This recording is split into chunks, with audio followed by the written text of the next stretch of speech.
This is the Global Rewire Podcast. I'm here with our CEO, Fabio Nattalucci. And I'm going to introduce today's guest by way of a story.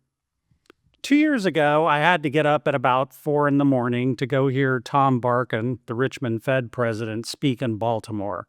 I took the train, arrived at the station, and for some reason, there were no taxis.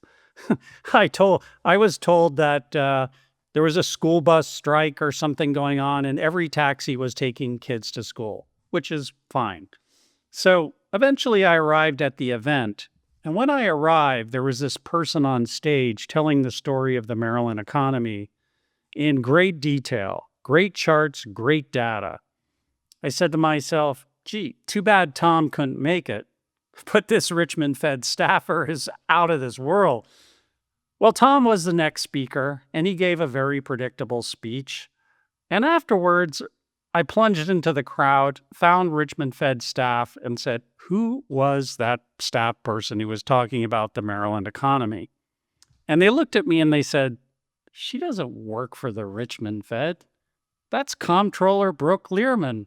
So welcome, Comptroller Brooke Lierman. Thanks for coming on.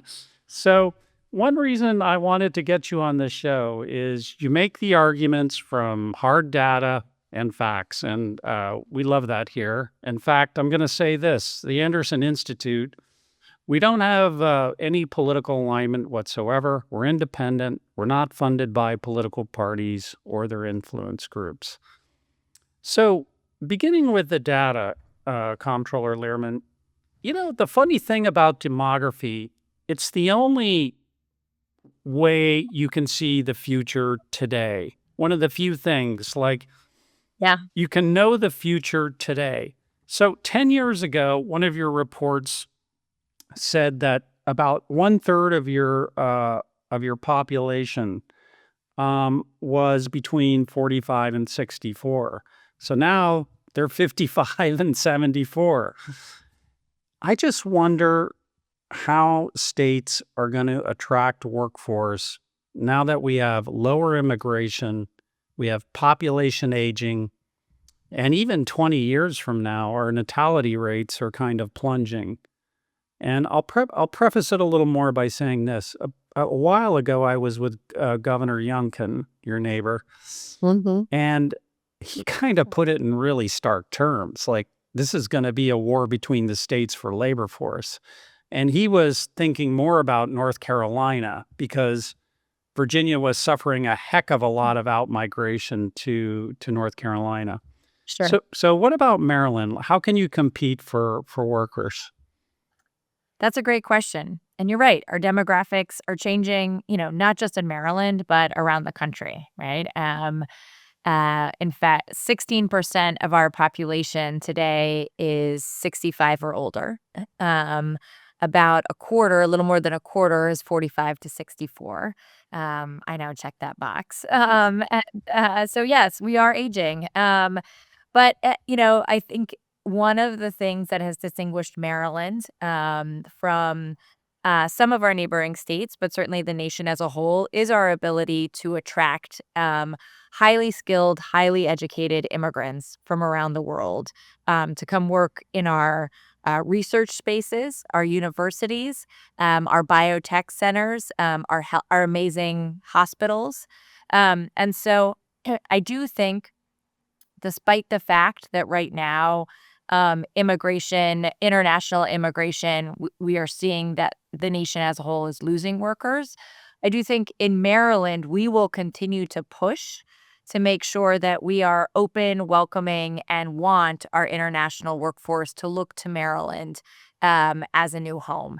Along with that is what we offer, right? It's great schools, a good cost of a good living, great place to live, great state parks, transit, different, suburbs, urban, rural, all different. So, but you are right. There are challenges that our country is facing, and Maryland is not immune to those challenges.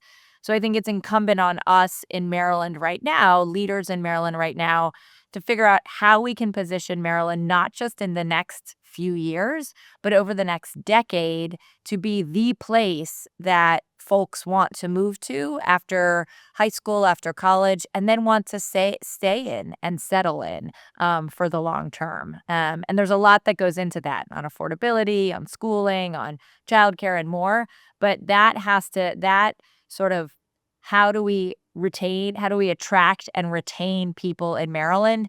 That's one of the key questions that any state leader needs to be asking themselves right now. I should explain to people what the fancy word comptroller means. Brooke, Yeah. Brooke is the CFO. She sees every dollar of revenue in and watches revenue dollars out. And she also has some votes on revenue dollars. So she is a policymaker. So let's talk about that. Do you think tax rates, as Youngkin was saying, play a difference? Are people voting with their pocketbooks in terms of out-migration? Your state has suffered out-migration like Virginia as well. Is Sure. tax the issue? That's a great question. And I think the fact that I am the state comptroller and not just the state's revenue administrator helps me have a broader understanding of what is happening in terms of outmigration. So I'll say, as state comptroller, I am both the revenue administrator for the state of Maryland, one of the very few elected revenue administrators in the country. But then we act as the chief economist for the state, right? We do the revenue estimates. We have a vote on procurement and contracting, as you noted. We oversee unclaimed property and more. And so because of that, we have, I think, just a broader understanding of what's driving migration. Taxes is just such a small, tiny component of overall affordability. And that, I think, is the key word when thinking about how people are moving is really affordability. It used to be, right, that, and I think the general narrative in sort of American social history, in some corners of it at least, was, folks moved to the big city to find the job, to make the money, and the big city was more expensive than where they were coming from. That has changed, right? That narrative has changed. And it has taken us some time, I think, to reconcile and understand that change. That people, we have the internet now. We have work from home policies. Folks don't have to go into work as much. People can work on their own, right? You can sell your crafts on Etsy. You don't have to have a store on Main Street. So I think because of all of that, where people are choosing to live has changed. And they are looking at where can they get the best quality of life for the least amount of money, right? So they can save something, maybe even put it away and help their kids. So I think it's really affordability is the key word. And taxes may be a small piece of that, but they are not the largest piece of that from what we have seen. I was going to ask a question, maybe slightly related to this, but in terms of business formation, for example, right? So part of the revenues come from the business side. Yep. I live in Virginia. I know there's a lot of competition between Virginia and Maryland, for example, on the business side. I don't know, your take on that part in terms of from the revenue side, how to attract business to Maryland. Sure. I think attracting business to Maryland and keeping businesses in Maryland is also more than just about tax rates.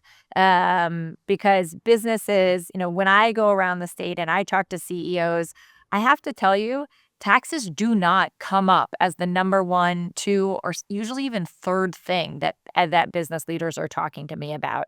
They are talking to me about recruiting workers, right? How can they find a skilled workforce? They love our community colleges and our higher ed institutions. They want to make sure that our community colleges and higher ed institutions are training the kind of workers that they need. They want to make sure that their workers can live near their jobs, right? So it's how do we make sure that folks can afford housing? How do we make sure our transportation infrastructure works for folks to get to work? So really, when I talk to folks, the number one thing they talk about are their workers and their workforce. They also talk to me about, is the state there when they call and they need them, right? Like if they have a problem with their tax issue, they have a tax issue, they want to make sure that I can be there to take care of that so they can focus on doing their business not on paying their taxes, right? So it's making sure we're there to work with them. That's why I do these roundtables and get out and about around the state to meet business leaders so they know who I am and that they know we're there to support them. And then they want to also make sure that there are supports for their business type, right? The life sciences corridor up and down 270, it's important for all of them to be there and be together to build that ecosystem, right, of life sciences entities. They want support from the state. That support may be in the form of taxes. It may not be. We have a fantastic biotech tax credit, right, in Maryland. So I think it's a broader, I think in general, business leaders, at least those who I have spoken with, are looking at a broader level of support than just simple corporate income tax cuts, because most of the businesses in Maryland are not even paying corporate income tax because they're not corporations necessarily. That's not how they're taxed. So sure, that comes up, but is it the number one overriding thing that drives businesses out or into Maryland? No, I don't think it is. How are they taxed? Are they LPs or what are they? Yeah, a lot of them are LPs. Yeah. Many of them are, yes. Many of them do sort of pass through entities. Some of them are affiliates and they pay corporate income tax someplace else, but they have a large branch here, right? So there's all different tax structures now that businesses are paying. And so just to say, let's just cut the corporate income tax rate, I don't think that would solve the majority. I mean, also keep in mind, majority of businesses are small businesses, right? The majority of workers work at small businesses. And so if we want to help sort of Maryland-based small businesses, the corporate income tax rate is not generally what I have found their number one issue. So just want to talk about one of our scholars, Rebecca Diamond, who's now moving to Harvard. She found that about 30% of innovation in the United States can be traced back to immigrants. So you have a pretty high immigrant population. About half of them are naturalized citizens, according to your research. So these people tend to be entrepreneurs as well. Someone once told me, I was in Mexico for 7 years for the Wall Street Journal. And I asked an investor, who do you respect here? And he said, the immigrants who came to the United States. And I said, why? He said, because they were willing to risk everything to go earn money and to have economic freedom and start a business. So generally, these people arrive and they're industrious. Are you talking to them? And what do you see in terms of, we're talking about maybe real small business, or we're talking about immigrants who are actually starting advanced companies? What's your conversation like with those folks? Yeah, absolutely. Maryland has just over 1 million foreign-born residents. We have a larger share than neighboring states and the U.S. as a whole. About, as you said, a little more than half are naturalized, meaning they've become U.S. citizens. And they are just such a key part of our population and our labor force, and our entrepreneurs. We have a larger percentage of immigrants than neighboring states in our labor force as well, right? So as of 2022, immigrants represented 16.7% of our population, but over 21% of our labor force. And so that I think speaks volumes to the industriousness of the people who are choosing to come here. I personally find it inspiring and very humbling that folks want to leave their families, leave their homes, journey to another country. Often it's a challenge. English is a challenging language, and they dive in. So, we are really lucky to have an amazingly diverse population in Maryland. And these are folks who they've embraced this idea of the American dream, right? That you can work hard and contribute to society and get ahead and make good for your family. Is there anything you do for them, Brooke? Yeah, so we do in terms of supporting our immigrant population, we have a New Americans Advisory Council. So I have a number of advisory councils in the Office of the Comptroller, one of which is totally focused on new Americans and how we can support the population. So sometimes that's, hey, we need to put out this other information in different languages. We've recently tried to make sure that we built a whole new website that can be more easily translated. We also, they're small business owners. We launched a small business newsletter. We make sure that it's available to them. And we reach out and we talk to them. And I attend so many events around the states to meet with folks, to talk with them, to let them meet me. And so I can meet them and make sure we're building those bridges to their communities. Yeah, can I follow up on this? So one of the things that was very interesting in Rebecca's work was that not only immigrants represent a larger share of innovation relative to what share of the population they are, but there also a positive spillover to innovation from U.S.-born investor. Yeah. So I was wondering whether you see something similar there in terms of business formation, what kind of positive spillover there is from the foreign-born to the domestic-born inventors. Sure. Well, I think that's inevitable, right? When you are all working in close quarters in similar circumstances and you rub off on each other, right? These ideas, they're not being developed in a vacuum. So, when I reach out to say our life sciences partners and say, we want to pull together life sciences CEOs to have a meeting, it's inevitable that, several people in that 12-person conversation are foreign-born, are immigrants, right? Because they have chosen to come here and then they started someplace. They had an idea. They had started at a company often. They had an idea and then they started their own company after that idea and spun it off. And what's so cool about that is that then you have these two companies both doing complementary and interesting things, both in Maryland, both hiring and still collaborating and supporting one another, usually. So I think that space has been is really growing in Maryland. And I am concerned about what's happening at the federal level regarding rhetoric and also actual, actions taken regarding immigrants, because they're such an important part of our entrepreneurship ecosystem in Maryland. So, Brooke, you have these real important magnet institutions, Johns Hopkins, National Institutes of Health, T. Rowe Price, the Baltimore Orioles. The Ravens. Yeah. The Ravens. But I assume there is some entrepreneurship, patent seeking, new company development that comes out of Hopkins, NIH, and these places. Hard sciences, people make discoveries and they want to monetize them. Do you know if those people stay in Maryland? Are they a big source of new company formation? That's a great question. And, sort of over a decade ago, Hopkins realized that they, I think, could do more to build companies in Maryland and to keep folks' ideas in Maryland rather than going to a Silicon Valley or a Boston. And they launched an incredible wing of the institute called Fast Forward. Now, Fast Forward works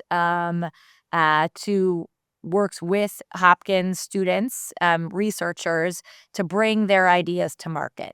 To say, okay, here's a place, you have this idea, we're going to support you to understand how to take this to market. And then the state has entities like an organization called TEDCO, which is our Technology, Economic Development Corporation, TEDCO, that then often work with those entities to support them. Also, local governments in Baltimore and Howard County and Montgomery County, they all have local economic development corporations that support and plug into Fast Forward and the great work that they're doing. Could we be doing more? Yes, always. I think it's a limitless thing. But we do take very seriously the importance of keeping those businesses that arose from, that are the brain children of Hopkins researchers and students in Maryland. I wanted to switch maybe to something related to this, but in a different sector. So the AI boom, the data center. So I live in Northern Virginia. I'm training for a marathon and I went for a very long run on Saturday. And I live in Loudon, so it's like the data center alley. It's like data center after data center after data center. It's already long run and it's taxing on your mind, and just running by his data center, it's like really at some point tough. I was wondering, like, how much of this from a state revenue perspective, right? There are network effect why some of these data center here, the fiber optics from the boom like 20 years ago, the tax revenue policy that Loudon and Virginia have done, and then this network and magnets once you start doing that. What is your view on that from a state revenues perspective, but also maybe from the kind of like a spillover effect that can generate in terms of like people living here as well as investing in terms of research? Sure. I mean, look, data centers are an important part of the future economy, I will say, in many states. And of course, our neighbor, Virginia, has so many, as you said. I think data centers can be done well or they can be done poorly, right? They are big, mammoth warehouses that most people don't want to live right next door to, right? There need to be buffers. There need to be landscaping. There needs to be a recognition that zoning matters, but that we need to make space for all these different kinds of uses if we want to keep having access to, AI and future iterations of the internet. So data centers are coming, and I have talked to so many developers, nonprofits, others who are interested in data centers, building data centers, finding the right land for data centers, making sure there's power for data centers. And of course, in Maryland, we have a tax exemption program on our sales and use tax for data centers. So data centers that locate or expand in Maryland and create new full-time positions can receive an exemption from our sales and use tax on the purchase of certain personal property. So we are encouraging data center growth in Maryland, I think, in a responsible way. But on the other, we have to be mindful as well. One thing that I've noticed about data centers, the building of them, of course, brings in the withholding taxes, and that is really important in terms of job creation. They can be great union jobs as well with our IBEW partners. And then when it's running, it really there aren't that many staff, right, that keep it going. And so the withholding taxes really do decrease quite a bit. And then what happens is you don't have quite as many state taxes being paid. You have local taxes, right? The property improvements. So you've got the local property taxes. We do have a state property tax, but it's small. So there's the local property taxes and sort of more revenue generation over the long term at the local level from just the data center itself. Now, I think an important corollary to that, though, is that businesses more and more want to locate next to their data. So what you see in Northern Virginia is that many businesses have built large offices or large branches or headquartered near the data centers because they want to be near their data. And so if you can attract those businesses to Maryland that want to be near their data, that's where the state revenue really starts to come in. And I think the benefits for the larger economy come in as well. And so I think it's sort of a two-part recruitment effort that starts with the data center, but then doesn't finish until you bring in that company that's storing its data and keeping it It looks there. like they want to be close, but not too close, because some Not of too close. some of Right, these right. offices are not that close to the data No, center they're not like themselves. 10 feet away, but they are like relatively close. There's the data is in Virginia. They don't want to locate in Arizona, right? They want to be in Virginia to be near that data, which I understand. Hey, we run the Annapolis data center in the office of the comptroller. We help oversee the mainframe for nearly every state agency. We want to be close to our data too, right? It's about 100 feet from me right now. Can I ask a follow-up, like on one other angle to this? Like, so some of it is just like the tax piece, some of it is permits, some of it is dealing with distance and from communities. One aspect, it's also the energy, the strain that they put on the energy grid. I think one advantage of Virginia was that at least a while ago, there was supply of renewable energy was available. Now there's a lot of strains on the energy grid coming from all these data center. I was Yep. wondering from your standpoint, like how that factors in when you think about permits, when you think about incentives for them to relocate there. Energy is, I think, housing and energy are the two things I talk about the most these days. And we're about to release a report on housing and migration. But energy is, something we're going to be spending a lot of time in 2026 studying and understanding in terms of affordability in Maryland. Because energy really is the limiting factor in so much of what we're thinking about right now. And we're in a new world with this federal administration in terms of what's possible, right? I think most people would say it should be an everything approach, right? All in on any type of energy that can be developed. And that's what we've seen in Texas, actually, right? We have seen Texas go from completely oil and gas to being the largest producer of renewable energy because they've done an everything approach, an all in. And that's, I think, what we want to do in Maryland. It's why we have wind going off off Ocean City. It's why the General Assembly's approved expansion of solar. We have nuclear. We have natural gas. We think everything all in. So I think right now the question is working with the PJM, right, our regional grid, our governor, our General Assembly, our environment secretary. These are big questions that they are all grappling with how to approve new energy sources as quickly as possible and to move our grid to a more renewable space in light of sort of the current challenges.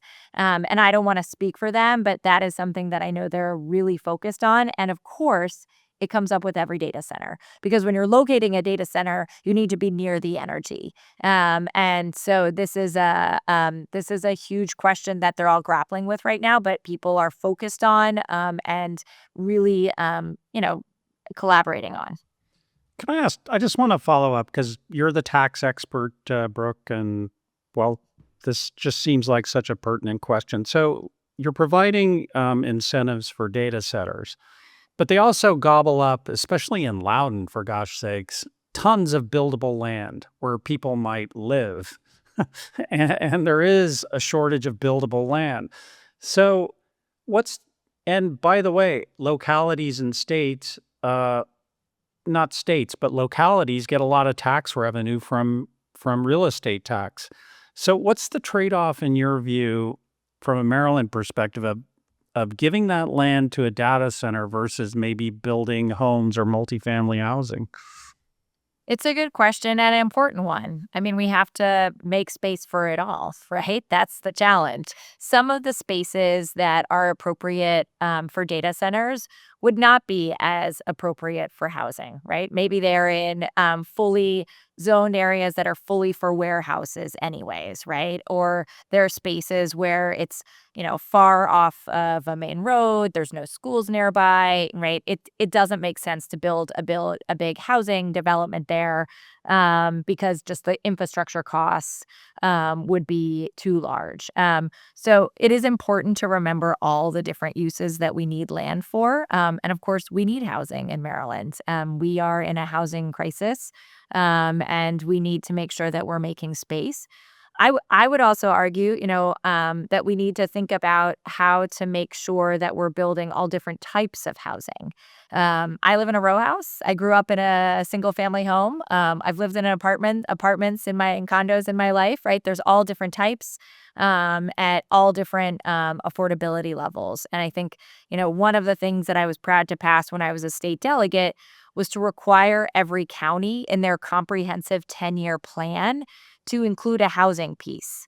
So every county now has to, when they're submitting their 10-year comprehensive plan to the county or to the states and to the feds, they have to include a piece on how they're going to house their residents and grow their housing over the next 10 years. And we're just starting to see all of those plans come into fruition, which will be important to think about. And they're going to have to think about, do we have space for data centers? Do we have space for housing? Where do we put all of these different uses?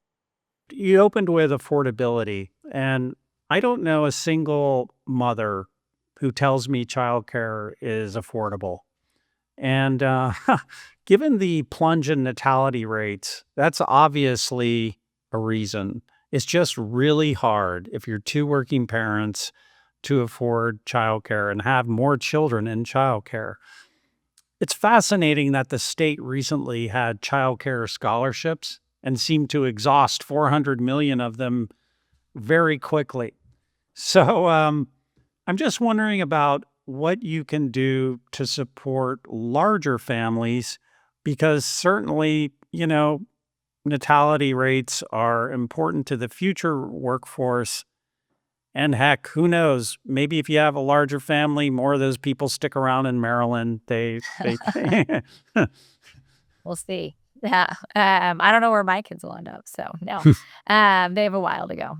Look, I think choosing whether to have a child or not, or more children, is very personal. It is a family by family decision, right? There are many factors, and it is different for every family.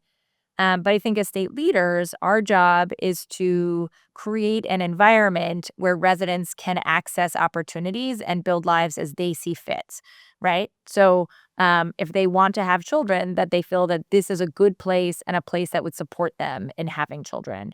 And I think that really begins, it's about healthcare access, it's about affordability, and it's about, just ensuring that the schools are there and more. Childcare is certainly not the only consideration for having a child.